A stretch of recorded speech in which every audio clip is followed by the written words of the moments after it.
Nelson Tavares da Silva. Ladies and gentlemen, this is Mark Karsh coming to you with another Octopus Cloud interview. With me, I have the brilliant Nelson, whom I've had the pleasure of knowing for, well, how long is it now? I want to say 10, 15 years. It's probably a little bit longer, Mark, but don't say too many years, otherwise we look very old. So I think we started working together in our 20s. Yeah, and we still very young. So yeah, young exactly. from mind, young from mind, young at heart. Yes. Ladies and gentlemen, I'm going to ask Nelson some questions to tell a little story about how his business Luza Technologies. I cordially invite you to comment on the video that we're going to be posting. If you have any questions, if you have any suggestions, by all means do let us know. Nelson, please introduce yourselves and tell us a little bit about the company and how you are currently doing the thing that you do best. Which is always working with people, the same as with you, Mark, which I had a pleasure to work at Interroute in the young years. So my name Nelson Tavares da Silva. I live in the Netherlands, but I come from Portuguese parents, so I have a dual cultural education, which also always spins off my interest in different cultures. So if you look at my career, it has always been in an international environment. And the last 1.5 years, I started within the Kronos Group, which I think we will tell a little bit later, a little bit more. My own company, Luza Tecnologia Portugal. And Luza Tecnologia Portugal is all about Microsoft. We are only focused on Microsoft resources, and we're trying to help companies and partners in the Benelux, in the Nordics, actually also Germany and Finland and Norway in the UK, to source technology and people so they can run their projects without any hassle. As said, so that's Microsoft. I always have been working in Microsoft, so the red line in my career has always been Microsoft. And it's always a very interesting. I also used to work at Microsoft, so I come from all places, from the distributor, from the system integrator, and always have been the pleasure of following Microsoft in a very close way.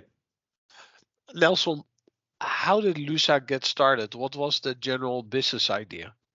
So the business idea is the scarcity of people in the Benelux. So that has been the first thing which came into our discussions. To understand a little bit, the Kronos is a group, but it's a group of companies. So it has more than 650 individual companies within the group, and they're all run by an individual or two or three as a max, with managing partners. That gives a really vibration because it's all own managing partners with their own shares within the company.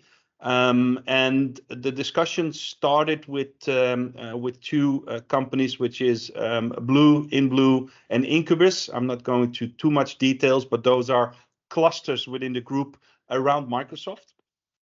And they were expanding from Belgium to Netherlands, and they saw that scarcity is going to be an issue on the long term around Microsoft resources. So that's why they had an idea. Okay, how are we going to not solve, but how are we going to get into that issue?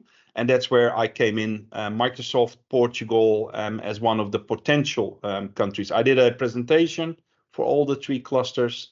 They liked the idea. And I had the pleasure also, and the luck, to be honest, to have a great managing partner in Portugal who runs the operation, which is Rita Cordeville, and she also has a very, very large background in Microsoft. So all the things were in place to start. I got a green light from the clusters and from the Kronos.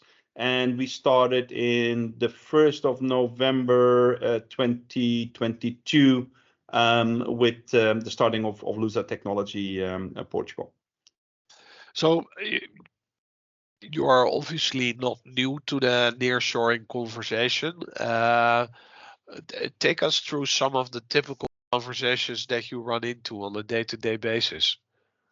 So the typical, and it depends a little bit on which country you work with. So let's start with Belgium. Belgium is more traditional, and the companies are much more run traditional. It means they want to have the people which they hire within the office. So it's not a 5 days because I think Corona changed all that, but at minimum 1-2 days. So my biggest challenge in Belgium is actually being the Don Quixote to change the idea on having people sitting in the office. And it should not matter whether they are in the office or not in the office. The only thing which I can understand is the social aspect, because socializing you do, of course, at the coffee machine.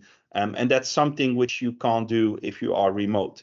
But I think with the technology we have today, and which we have seen with Corona, everybody was working at home, and I think the productivity was super high in those days. And the thing which I see also in Portugal when we hire new people, they really like the remote idea, because why should you travel 1-2 hours a day to go to the office and to home instead of working and spend those 2 hours to be doing things from a personal perspective. Okay. So you're working with Microsoft partners. You're doing Microsoft related projects.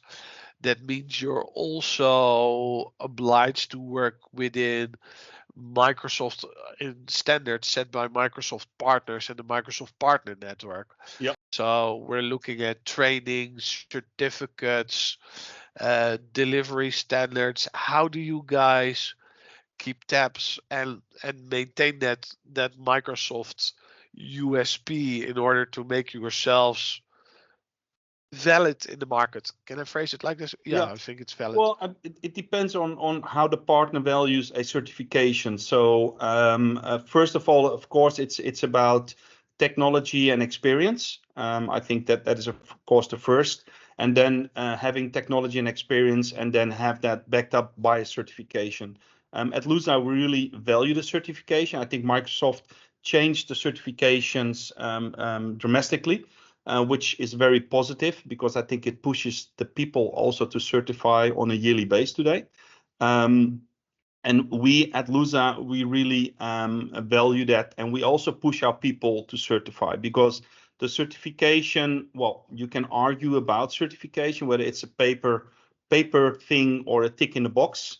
But if I look at the certifications nowadays, it's not that easy anymore, and it's not a tick in the box. It's really where you actually prove that you understand what you are speaking about from a Microsoft technology perspective. So we value. I'm not saying that it is a blocker if we have conversations with Microsoft partners, but I also know that if they look at a CV and they see the certifications, it always helps to acknowledge that they have that experience, and they have a tick in the box or a certification backing that up. So for us, it's very important. It's not a blocker, but it really helps to prove. Did you guys have to certify yourselves as well with Microsoft? So that's the luck which we have being under the umbrella of the group. So the group has all the certifications from Azure till Copilot AI, and we can actually use those certifications. But it doesn't say anything around Luza, right? I mean, those are the certifications from the group. It's all about the people and how they certify them as an individual. So, Yeah. but we as a company, we don't have any official certification, because we have that from the group perspective, and that's the benefits which we have operating under the group. Okay. Yeah. Microsoft can do audits on external software developers. So you have a check in the box for all the best practices for software development, quality on coding, documentation, development tools. Any scenarios there that you've seen in the past where you said, well, I think companies that are looking to hire to make use of nearshoring should take into account with regards to accreditation? Well, it could be I think a good point, just to alter the standard, right? So from a basic perspective, I think the partners who want to hire remote people should have a look on certification. And if you have 2, 3, or 4 CVs, I think it would be beneficial to say, well, we only want to hire people who have the latest certifications. I must admit, if I look at Portugal, sometimes the people we hire, they don't have any certifications because they have been working quite heavily with projects. But we're really trying to give time back to our people to get those certifications. And I think then it's up to the partner how high they value the certifications, yes or no. But I think looking at the new certifications Microsoft is pushing, it is really a beneficial, and it really proves also the existence of technology and capability of the people and the CV. What you guys are obviously, you have close professional and operational ties with Microsoft. What are the most relevant developments that you guys see coming out of Microsoft that impact your business? I think at this moment the biggest impact is the speed of technology which is running now from Microsoft. I think Microsoft is pushing so much technology with Copilot AI, that it is almost impossible for Microsoft because they're publishing so much that nobody's knowing, okay, how does this fit? I think for the partner, it's super difficult to create the business cases around this technology for the customers. I think from an enterprise perspective, it's quite easy, right? Because Microsoft always has an enterprise influence which they can run the business cases. I think the hard part is around the SMB plus, because there is where every dollar or every euro counts. And you as a partner, you need to prove that that new technology will help them to create an advantage in the market.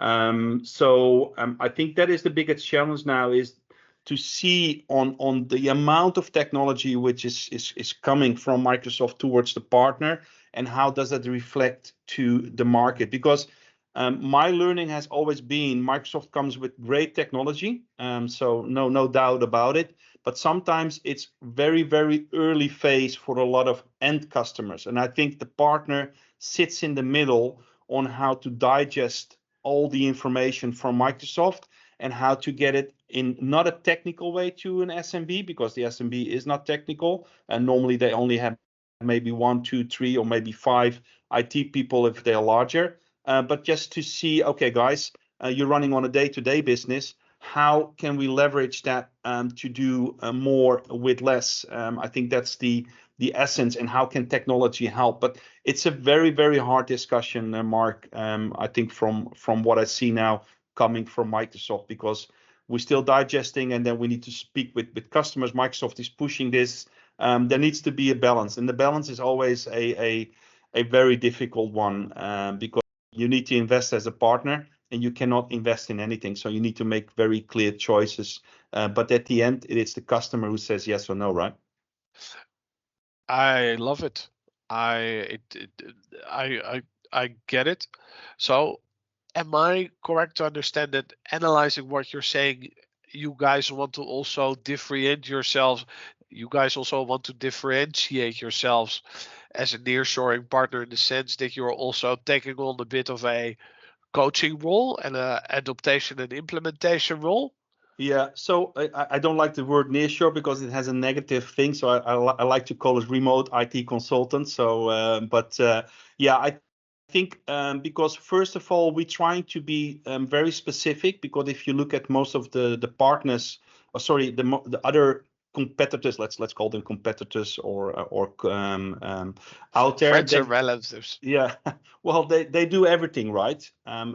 So me and my partner, we didn't want to be number 1001 nearshore, let's call it nearshore, in Portugal. We really wanted to differentiate.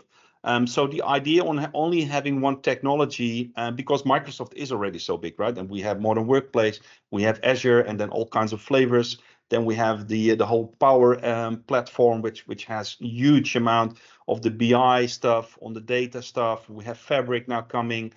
So there's a lot of things going. And then we have the ERP side from BC and F&O, or Dynamics 365. And then we have the customer engagement.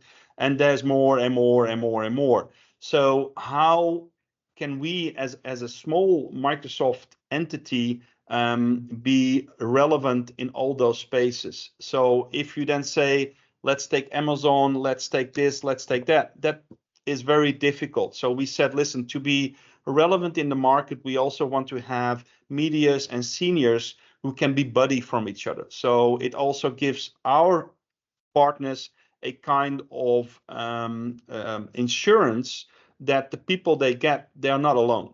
So they always have a backup at Luza, in case of, if they have a question around Azure, or if they have a question around governance, or if they have a question around data, there are always people with whom they can buddy. And that's a little bit the idea of having only one technology, because so they also understand from each other that there is help within the company. I think we have now 20, almost 25 people now within Luza, with all kinds of different flavor, but at least there is a kind of system where we have smaller teams.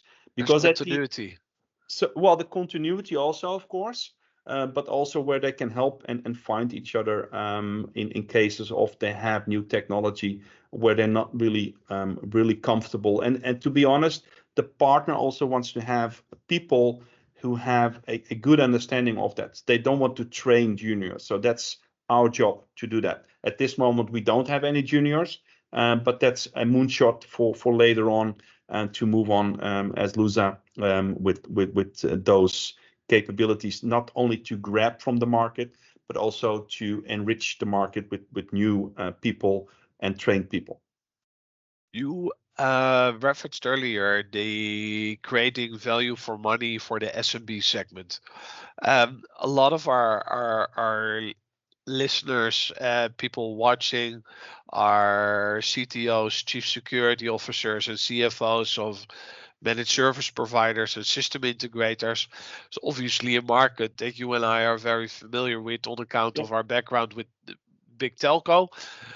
What sort of interesting wisdoms or client cases can you share with them? And I'm thinking particularly, like, I know myself, I'm working on recreating a product portfolio with an MSP, with regards to their complete product positioning. What sort of interesting wisdoms can you share on how to help, particularly that MSP system integrator market? What client cases have you seen? Where have you helped with building product portfolios and managed services? Those types of conversations. So I think the conversation always around the culture and usability, right? So culture, first of all, if you start remote, it means also a cultural impact on how you deal with your daily stand-ups, how you write. So if you start more internationally to work with remote consultants, it also means that you need to change as a company. And the question is, do you want to change? So a lot of discussions which I have with the SMB is around, are you already ready to have remote? Because otherwise you get somebody with English, in this case Portuguese English, and that's something we always how to say, we always try to get only people with good English, because if the communication fails, then there's no remote or any capability there. But the cultural thing is understanding each other, and are you open to understand each other? And the first thing is, of course, your own organization. So your project leaders, your project managers, your tech leads, are they ready to switch to English? And of course, are your customers, because at the end, the customer is paying the bills, right? So there needs to be also an open mind and cultural change. And then also you need to understand how I'm going to filter that to the customer. Because at the end, there are a lot of positive things around remote, like having, of course, the costs, but also quality, continuity. There are a lot of things to be thinking of. But for those, it's a cultural thing to understand. Well, sorry, for internal, but also to understand, because Portuguese people are different. First of all, we have 1 hour difference, and Portuguese love their lunch.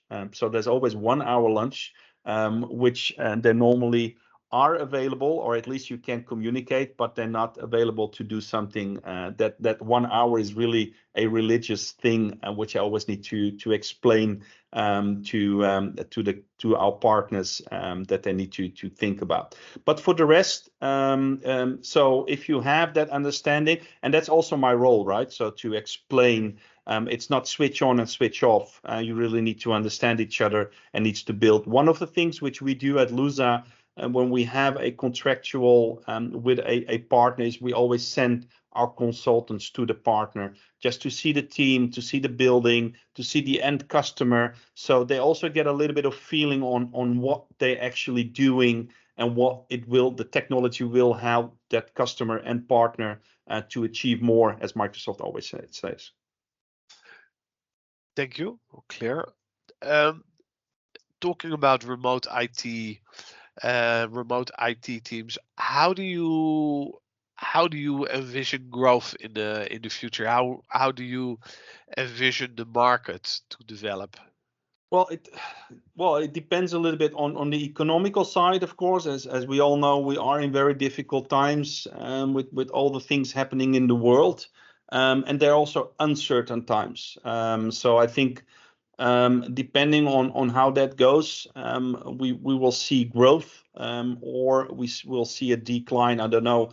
I think the only thing which is positive, less positive for me as Luza, but positive for the partners, that they have a flexible environment of IT consultants, which come from Luza, which means they can scale up and they also can scale down, right? So that is the thing which is very positive for the partners. For us, it's a little bit harder, because then we need to find new projects. But seeing the magnitude in which we operate in Europe, there's always a project to find. You only need to find it always in the right time and with the right technology.